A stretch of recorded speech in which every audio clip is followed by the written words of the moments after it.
नमस्कार दोस्तों, मैं गोविंद विश्वास आप सभी का इस चैनल पे फिर से स्वागत करता हूं। आज हमारे साथ उपस्थित हैं चिमन डांगी जी, जो कि उदयपुर से हैं और ये विभिन्न माध्यमों में काम करते हैं। तो आइए उनसे बात करते हैं। चिमन जी, आपका बहुत बहुत स्वागत है हमारे इस प्रोग्राम में, जिसका नाम है अपनी कहानी अपनी ज़ुबानी। थैंक यू गोविंद भाई। मैं राजस्थान जोधपुर के एक छोटे से गांव रोईचा खुर्द से हूँ और मेरी प्रारंभिक शिक्षा मेरे गांव से ही हुई और उसके बाद 12वीं और बीए जोधपुर से किया। और यहाँ पर मास्टर डिग्री नहीं होने के कारण मुझे उदयपुर शिफ्ट होना पड़ा। ये 2002 की बात है। और उसके बाद मैंने मास्टर डिग्री, पीएचडी, पीडीएफ आदि मैंने उदयपुर से किया। फिर मोस्टली अभी यहीं रह रहा हूँ। यहीं पे मैंने एक मेरा स्टूडियो बनाया है। साथ ही मैंने स्टूडियो के साथ एक इंटरनेशनल आर्ट रेजिडेंसी भी बनाई है। और वो टोटली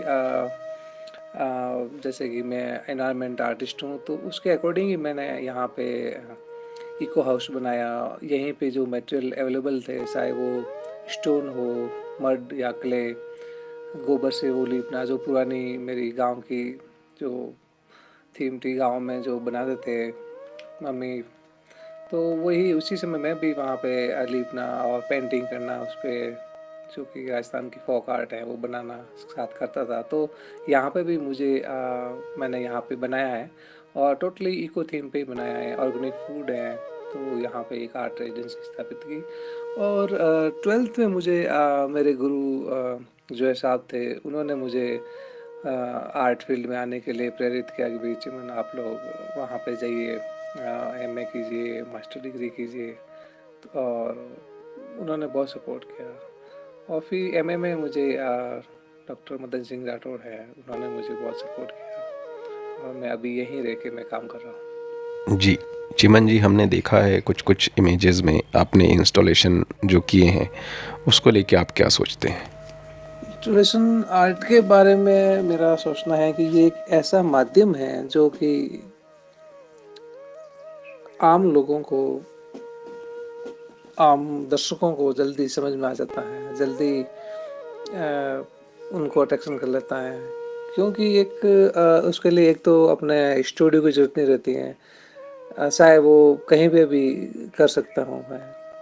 और स्पेशली जब मैं मेरी वर्क के बारे में बात करता हूँ, तो मैंने जो भी वर्क किया है, तो जैसे मैं गांव में गया तो वहाँ पे देखा कि यहाँ पे बहुत ज़्यादा गार्बेज हो रहा है, खूब सारा कचरा पड़ा है। तो मैं उसी सब्जेक्ट को लेके मैंने काम किया। तो वहाँ पे मतलब बच्चों के साथ मैंने बात करता हूँ, बच्चों को कोलिब्रेशन कर लेता हूँ, या ग्रामीण महिलाएं हैं या ग्रामीण जितने भी लोग हैं वो उसमें इन्वॉल्व करता हूँ।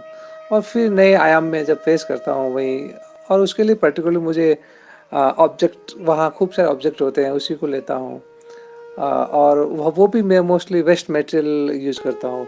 तो ये एक ऐसा माध्यम है जिसमें कि मुझे काम करने का बहुत ही अच्छा, मतलब महसूस होता, अच्छा लगता है और लोगों को भी इसमें इजी समझ में आता है। क्योंकि मैं जिस ग्रामीण से बिलोंग करता हूँ, जिस विलेज से बिलोंग करता हूँ, वहाँ पे ऐसी छोटी छोटी नहीं, बड़ी बड़ी घटनाएं भी हो चुकी हैं कि सिर्फ एक पेड़ के खातिर 363 लोगों ने बलिदान दे दिया था, जिसका नाम है, नाम ले रहा हूँ, वो खिजरली गांव है। और डेजर्ट है, पानी की प्रॉब्लम्स हैं, पानी सेफ वाटर को कैसे हमको पता है कि सेफ वाटर कैसे होता है। कितने दूर से मैं खुद मटका लेके, मतलब 3 से 5 किलोमीटर दूर लेके आया वहाँ पे पानी। तो जो मैंने एक वर्क किया था खेजरली गांव को लेके, और वो लोगों को, क्योंकि ये घटनाएं 1730 में हुई थी और अभी हम बात कर रहे हैं, ग्लोबल वार्मिंग की बात कर रहे हैं।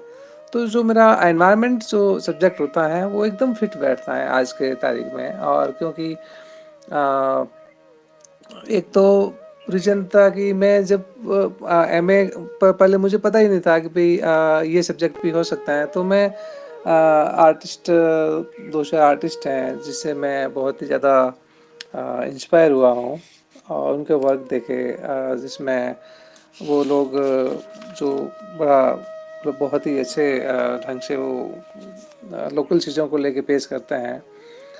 और उससे मैं खूब इंस्पायर हुआ, तो मुझे भी लगा कि नहीं, मैं भी यहाँ पे क्यों नहीं मैं ये काम करूँ।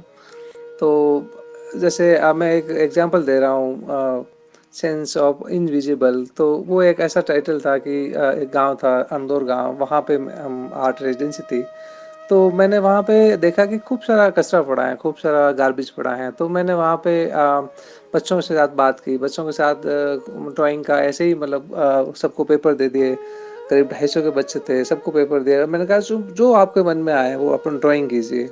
और मैंने ये कहा कि गांव की अच्छाई या बुराई जो भी है आप उसमें बना सकते हो, लिख सकते हो, कुछ भी कर सकते हो इस पे, पेपर पे। तो नेक्स्ट डे बच्चे मेरे से काफ़ी गुल इस थ्रू एक्टिविटी से लोग मेरे से मिले, बातचीत हुई, एक्टिविटी हुई। नेक्स्ट डे मैंने कहा जो बच्चे ड्राइंग या लिखना चाहते हैं आपका नाम, वो मेरे पास आ सकते हैं। तो नेक्स्ट डे करीब काफ़ी बच्चे आए मेरे पास, शो के आसपास, और उनको मैंने तख्तियाँ बना के दी, करीब 250 की तख्तियाँ बना के दी। और उस पर मैंने कहा सिर्फ आपका नाम लिखना है, अपने स्टाइल में नाम लिखना है, हिंदी इंग्लिश में, और बस आपको नाम लिखना है। तो और यही आर्ट है। मैं नहीं, अभी आप देखते जाइए। तो जब नेक्स्ट डे जब रात को मतलब सो जाते हैं सब गांव के, तो मैंने उस तख्ती को, मैंने एरो लगाया नीचे, और पूरे गांव में जहाँ पे गंदगी पड़ी हुई थी, जहाँ पे प्लास्टिक बिखरे हुए पड़े थे, जहाँ पे कचरे का ढेर था, वहाँ पे मैंने तख्ती खड़ी कर दी और उसके ऊपर पिगमेंट पाउडर लगवा दिया। अब नेक्स्ट डे जब उठते हैं लोग बाग, तो उनके जो एक्सप्रेशन थे वो एक देखने लायक थे, उनके भाव रियली में देखने लायक थे। तो मैं चुपके से बैठ के उनसे देख रहा था कि उनका क्या एक्शन रहता है, वो क्या सोचते हैं। तो उनको जल्दी समझ में आया। और छोटे छोटे बच्चे थे, अरे ये तो मेरा वर्क है, अरे ये तो ये मेरा, क्योंकि उसके ऊपर साइन भी, मैंने कहा कि उनको साइन भी लिखना है, आपको साइन करना है। तो वो कहा ये क्या है, तो उस पर लिखा हुआ एरो कि ये मेरा गांव है, ये अंदौर गांव उसका नाम था, अंदौर ये है। तो जगह जगह जहाँ जिधर भी गए लोग बाग, सब जगह यही मिला। तो लोगों के एक सोचने के मजबूर हो गए। और फिर मुझे बात, लोगों बच्चों ने बात की, अरे ये जो भैया है उन्होंने ये काम किया। तो जब गाँव को लोग को पता चला कि ये मेरा, जब पता चला कि ये मेरा है, तो उनको जल्दी ही अट्रैक्शन करा, नहीं ये मेरा गांव अच्छा होना चाहिए, स्वस्थ होना चाहिए, एकदम खूबसूरत होना चाहिए। तो लोग मिल के, हम लोगों ने, सब लोग इकट्ठा हुए, सरपंच आए, सब मिल कर, अब हम क्या कर सकते हैं। तो वहाँ पे हम लोगों ने पूरे कचरा साफ किया, नाली की व्यवस्था कर भी। मैंने कहा ये पानी उधर जा सकता है, वहाँ पेड़ लगा सकते हो। और कोई अगर डालता है तो उन्होंने 100 रुपीज़ का फाइन भी लगवाया, कि भाई अगर कोई डालेगा तो 30 रुपीज़ जो देखने वाले को मिलेगा, और 70 रुपीज़ एक कॉमन मनी जो रहेगी गांव की, वो उसमें किया। तो उसके थ्रू मतलब गाँव आज भी, मैं कह रहा हूँ, वो इतना क्लीन है कि मतलब वास्तव में थ्रू आर्ट मतलब पॉजिटिव चेंज ला सकते हैं। जी, ये बात तो सुनकर ही बहुत खूबसूरत लग रहा है कि लोग अपने गांव के प्रति खुद ही जिम्मेदार स्वच्छ रखने के लिए हो गए और अवेयर हो गए। मैंने ये महसूस किया है। और मेरे हर मोस्टली इंस्टॉलेशन में या आर्ट परफॉर्मेंस में एक डीप मीनिंग होता है, और थ्रू डीप मीनिंग और काफ़ी सक्सेस भी मतलब मैं कह सकता हूँ कि गांव वालों, और उनको मैसेज गया और काफ़ी पॉजिटिव सेंस आया। जी, ये मैसेज कन्वे करना, यही तो आर्टिस्ट की योग्यता को साबित करता है कि आप सोसाइटी को क्या दे रहे हैं। आप लेते तो बहुत सारी चीज़ें हैं हम सोसाइटी से, व इस प्रकृति से, बट हम क्या दे पा रहे हैं ये बहुत महत्वपूर्ण है। अच्छा, साइड स्पेसिफिक वर्क के लेके आप क्या सोचते हैं? साइड स्पेसिफिक वर्क में मास्टर डिग्री के बाद करना शुरू किया है। लगभग 2003 के बाद में, मतलब एमए के बाद मैं अलग अलग विधाओं में काम किया, पेंटिंग, ग्राफिक, म्यूरल आदि में काम करके मुझे ऐसा महसूस हुआ कि नहीं, मुझे कुछ और करना है। तो मैंने फिर काफ़ी आर्टिस्टों को वर्क भी देखा। फिर मैं जो एंडी गोल्ड स्टोट है उनसे मैं इंस्पायर हुआ। तो मतलब लगभग मास्टर डिग्री के बाद 5 साल बाद इंस्टॉलेशन और परफॉर्मेंस में काम करना शुरू किया। आर्टिस्ट की प्रॉब्लम्स तो आर्टिस्ट ही समझ सकता है। तो एमए के बाद मैंने महसूस किया था कि एक ऐसा आर्ट सेंटर होना चाहिए जिससे हम लोग जाके काम कर सकें, आर्टिस्ट लोग जाके वहाँ काम कर सकते हैं। वहाँ पे एक स्टूडियो की बहुत महसूस होता है, उसके सेंटर की ज़रूरत होती है। बट मैंने राजस्थान में ऐसा कहीं आर्ट सेंटर, आर्ट स्टूडियो नहीं देखा जिससे कि वहाँ पे जाके काम कर सकूँ।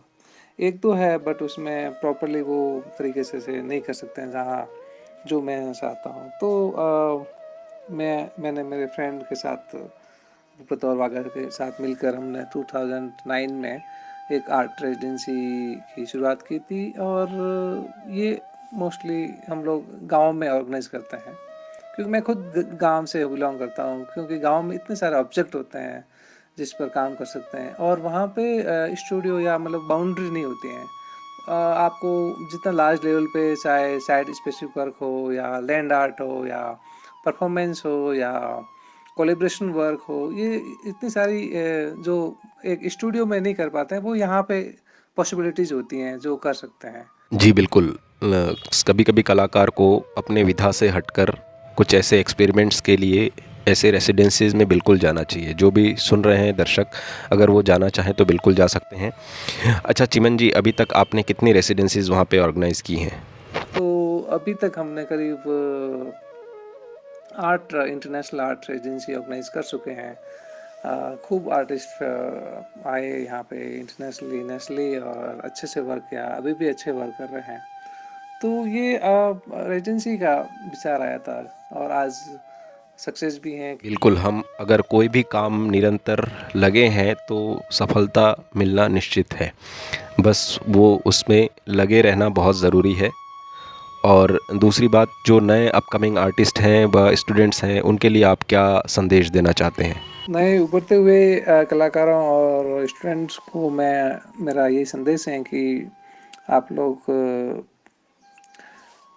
एमए के बाद में खूब सारे आजकल तो एजेंसी हैं, आर्ट इवेंट हो रहे हैं, उसमें आप पार्टिसिपेंट कर रहे हैं, उसमें आप प्रोजेक्ट मोस्टली अभी आजकल प्रोजेक्ट वर्क ज़्यादा होते हैं।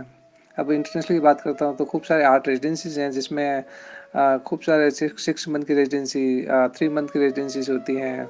वहाँ पे आप अप्लाई करें, वहाँ पे जाइए और जहाँ भी इवेंट होता है उनको खूब सारा काम देके आजकल तो ऑनलाइन में भी आपको खूब सारे इंटरव्यूज़ हैं, खूब सारे बुक्स हैं, खूब सारे कैटलॉग हैं, वो देखने को मिल जाता है, वो देखिए।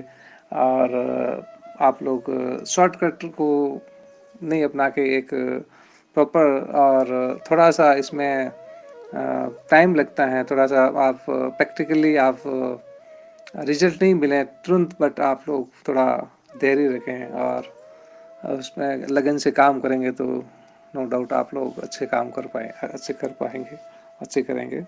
बिल्कुल, अपने काम को निखार के लिए अपने एक कंफर्ट ज़ोन से बाहर तो जाना ही पड़ता है और उसमें शॉर्टकट का इस्तेमाल तो बिल्कुल करना ही नहीं चाहिए। और इसी बात पे हम इस प्रोग्राम को यहीं रोकते हैं। बहुत बहुत धन्यवाद। इस चैनल को लाइक करें, शेयर करें और बेल आइकॉन को ज़रूर दबाएं। जी, और सब्सक्राइब करना बिल्कुल ना भूलें और अपने दोस्तों तक अवश्य शेयर करें। आने वाले समय में हम इस तरह के बहुत सारे इंटरव्यूज़ आपके सामने रखेंगे। तो तब तक के लिए हमें आज्ञा दीजिए। अपनी कहानी अपनी ज़ुबानी में से मैं गोविंद विश्वास आप सभी को धन्यवाद व्यक्त करता हूँ। धन्यवाद।